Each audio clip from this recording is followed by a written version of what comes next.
O ministro da Saúde, Luiz Henrique Mandetta, cumpriu a agenda nesta sexta-feira, 7 de junho, em Porto Alegre, Rio Grande do Sul. Durante o seminário sobre gestão, tendências e inovações em saúde, o ministro defendeu que, para avançar na assistência em saúde qualificada, o governo está investindo em atenção primária. Se nós não fizermos atenção primária, atenção básica, relacionamento à pessoa com as pessoas da saúde, isso não vale de nada. É pegar, rasgar o dinheiro, jogar na lata do lixo e ficar brincando de tecnologia no país que será subdesenvolvido pela sua falta de condições de abrir a porta qualificada. Como primeira ação, o ministro destacou a liberação de mais recursos para unidades de saúde da família que funcionarem 60 e 75 horas semanais, que inclui a hora do almoço, após as 18 horas e também os sábados. A mulher e o homem saíram para trabalhar. Como que pode o posto de saúde abrir às 7 da manhã se ela sai às 6, 6 e meia de casa? Na hora do almoço, da 11 a 1, o posto fecha no intervalo do almoço.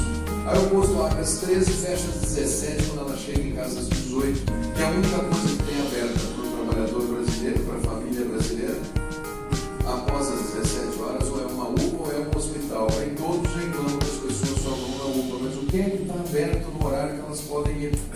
Nada. Então a gente deve expandir o tempo de abertura dessas unidades. Também em Porto Alegre, Luiz Henrique Mandetta anunciou R$2.800.000 para a Santa Casa de Misericórdia. O recurso será usado para reforçar a assistência neurovascular da unidade. O último compromisso do ministro na capital do Rio Grande do Sul foi a visita ao Hospital Cristo Redentor, que é referência no estado para atendimento a pessoas acidentadas.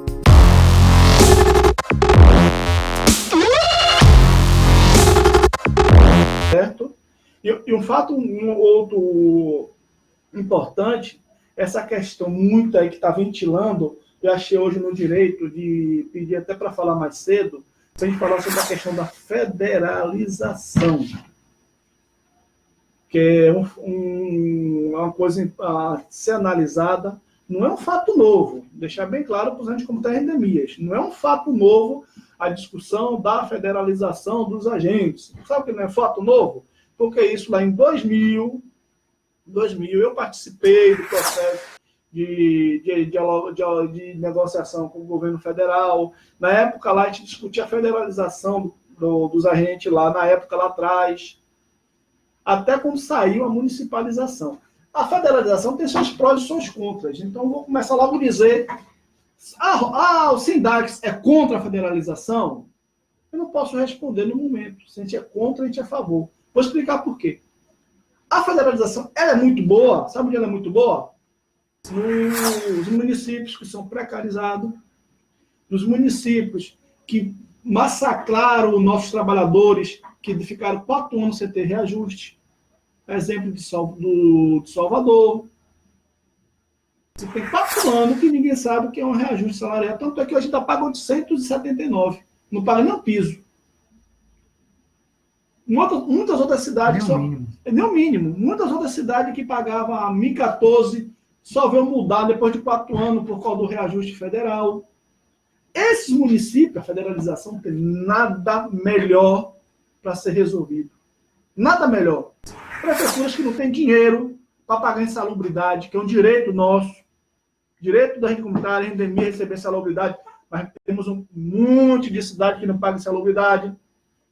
Exemplo, Barra do Mendes. Eu vim de Barra do Mendes semana retrasada. Lá, a gente em endemia, que trabalha no produto químico, não recebe insalubridade. A gente comunitária que trabalha com doenças infectocontagiosas, exemplo, hanseníase, tuberculose, não recebe insalubridade. Salubridade está na emenda constitucional, direito constitucional, na emenda 63, o direito à salubridade. Mas como ela é um ato administrativo, o município paga se tiver recurso. Se não tiver recurso, não paga. Aí a gente que tem direito não recebe. Federalização é boa para um município desse? Tem nada melhor. Tem nada melhor. Minas Gerais, 800, me corrija os mineiros lá. Eu sei que é mais de 800 municípios. não sei se é 853, é mais de 800 municípios lá, aonde o vínculo precarizado em Minas Gerais chega a mais de 50%. É um número expressivo. É solução federalizar Minas Gerais? Nada melhor. Rio de Janeiro, houve um monte de demissão depois da definição do vínculo e para o município. Tem município hoje, Rio de Janeiro, lá recebe salário 2014, começou a receber ao menos 50. É interessante federalizar? Muito.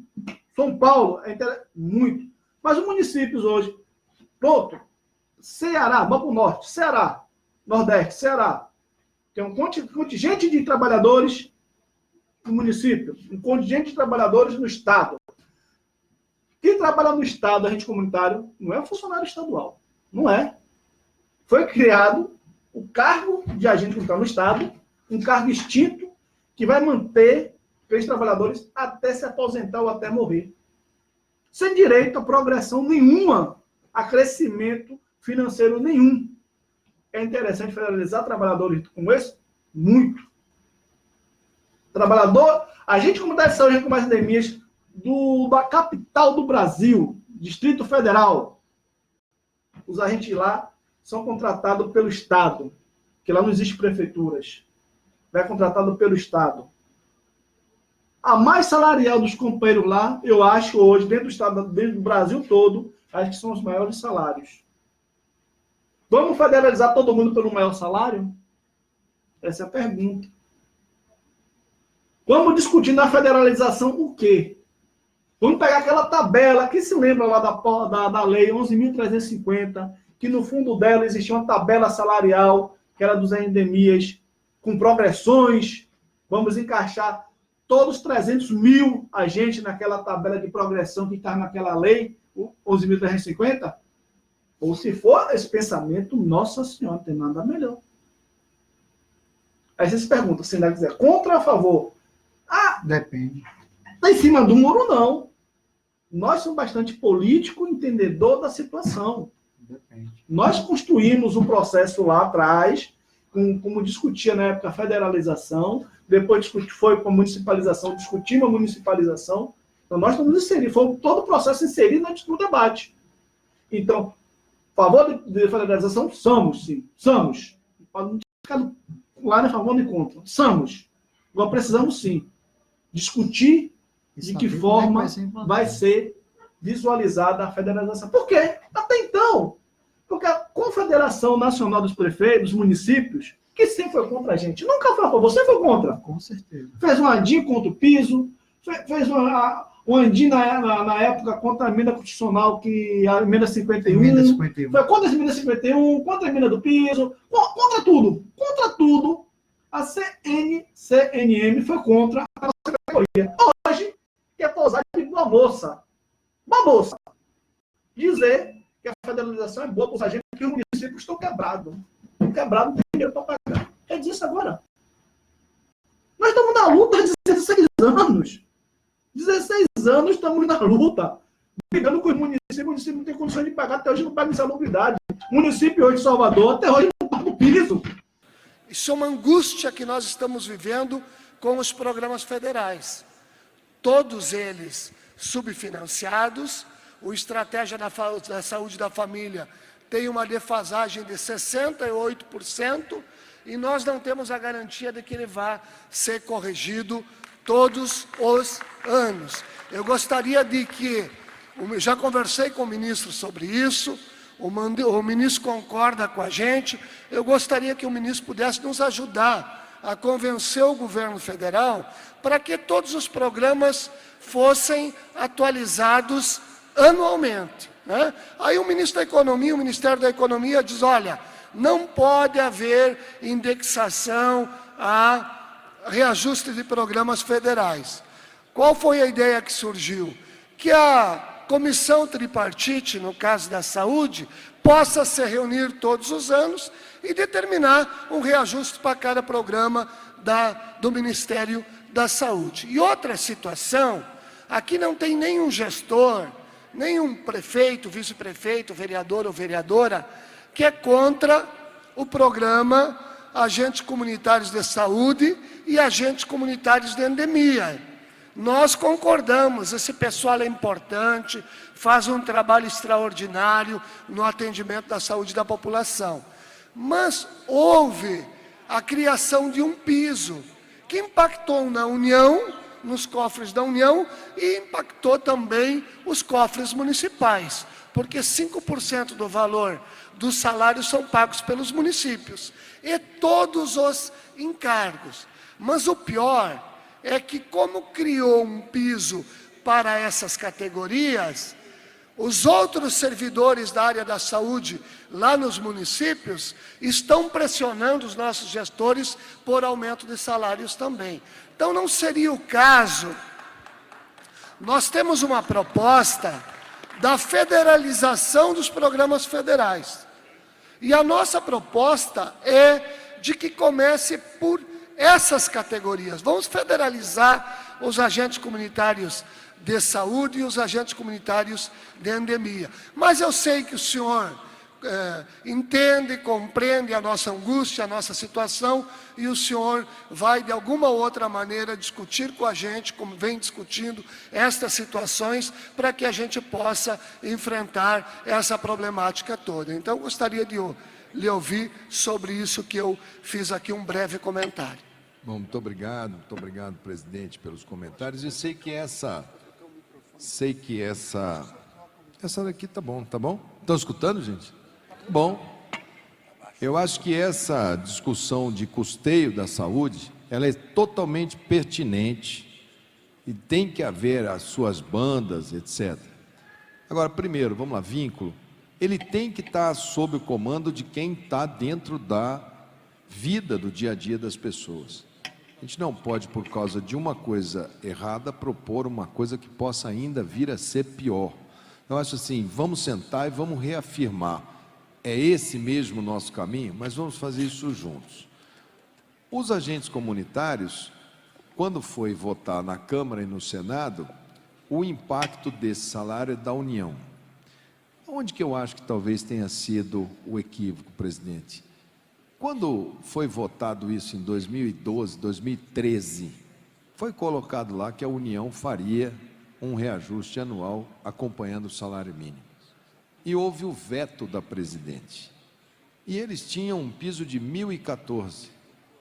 E como não havia reajuste, o salário já estava chegando, o salário mínimo já estava praticamente em 1.000, e daqui a pouco o que era uma conquista tinha virado um peso para eles. Então foi feita uma negociação na época com o governo para parcelar o que eles tinham em 2013 para os próximos 5 anos. É difícil para o governo federal? É.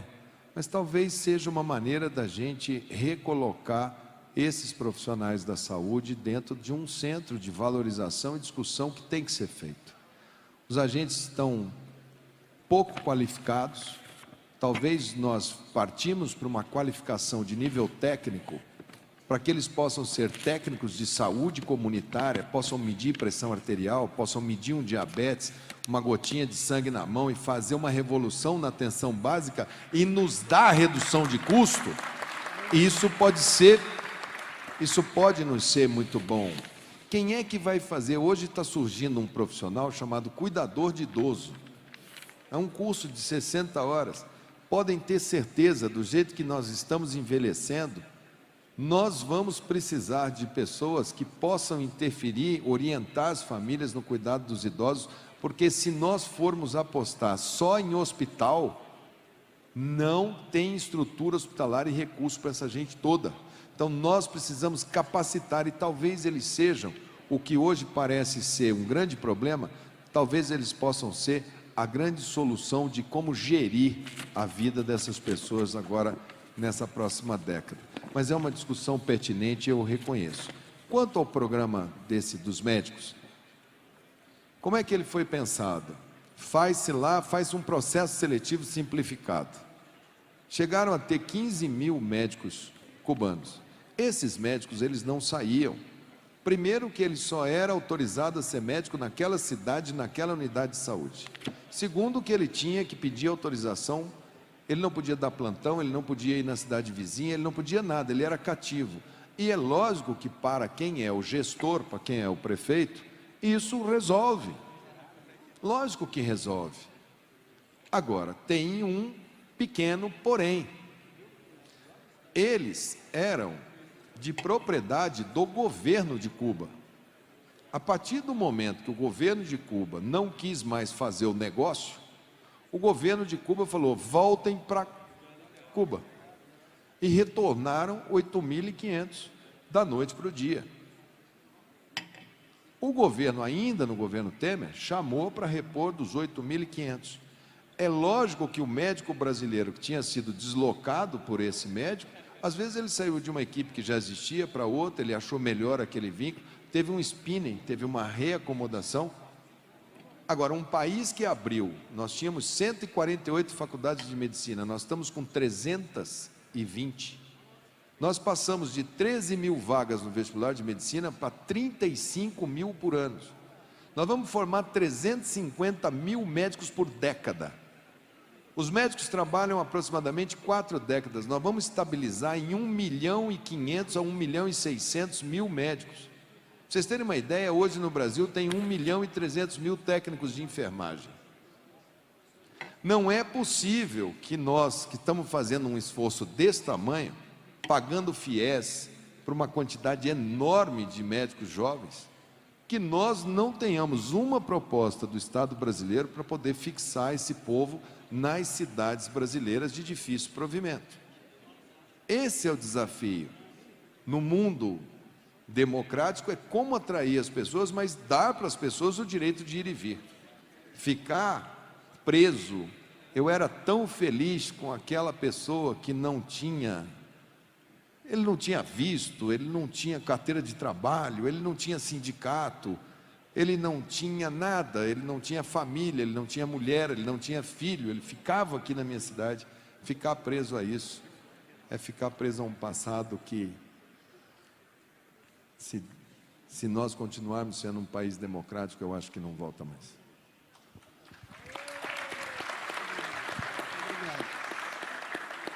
Quero agradecer o ministro, já estou com o secretário da Educação e o ministro da Cidadania, Osmar Terra. Muito obrigado. Eu sei que a gente vai continuar conversando sobre esses problemas infinitos na área da saúde, mas o senhor está aberto, junto com a sua equipe, ao diálogo. Muito obrigado, ministro. Obrigado por estar com toda a equipe. Nós queremos agradecer a presença do ministro da Saúde. Dentro de poucos instantes, somente organizando o palco para seguirmos com o próximo painel da nossa série Compromissos com o Brasil. Queremos mais uma vez salientar a todos os municipalistas que a partir das 17h15 estaremos nos dirigindo para o Supremo Tribunal Federal.